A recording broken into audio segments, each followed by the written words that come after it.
عليكم ورحمة الله وبركاته. الحمد لله الحمد لله الحمد لله الحمد لله نحمد ونصلي على رسوله الكريم.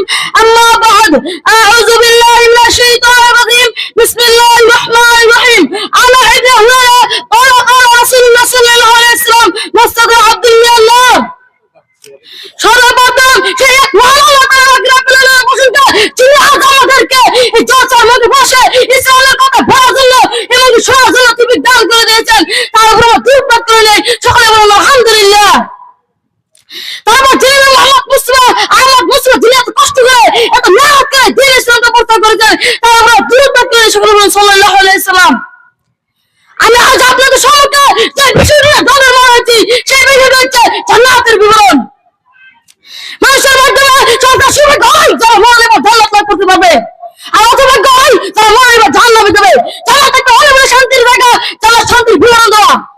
আবু হুরায়রা রাদিয়াল্লাহু তাআলা বলেন, নবী করিম সাল্লাল্লাহু আলাইহি ওয়াসাল্লাম বলেছেন, কোন একটি ব্যক্তি যদি আল্লাহর নিকট সাতবার জাহান্নাম থেকে পরিত্রাণ চায়, জাহান্নাম তখন বলে, হে আমার প্রতিপালক, ইচ্ছা করো বান্দা আমার থেকে পরিত্রাণ চাইছে, তারপর দয়া করে তাকে জাহান্নাম থেকে রক্ষা করুন।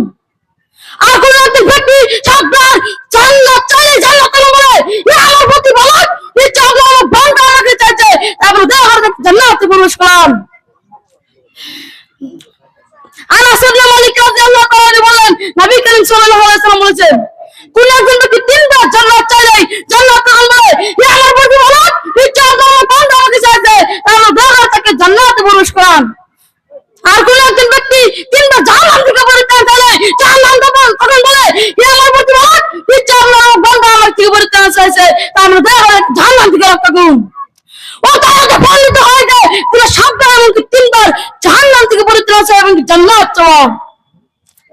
জান্নাত চাও শব্দ করে অনুমতি মানে আল্লাহুম্মা ইন্নী আসআলুকা জান্নাতাল ফিরদাউস, হে আল্লাহ তুমি আমাকে জান্নাতুল ফিরদাউস দান করো। আর জাহান্নাম থেকে পরিত্রাণ চাও দোয়া করে এরকম হবে, আল্লাহুম্মা আজিরনি মিনান নার, হে আল্লাহ তুমি আমাকে জাহান্নাম থেকে রক্ষা করো।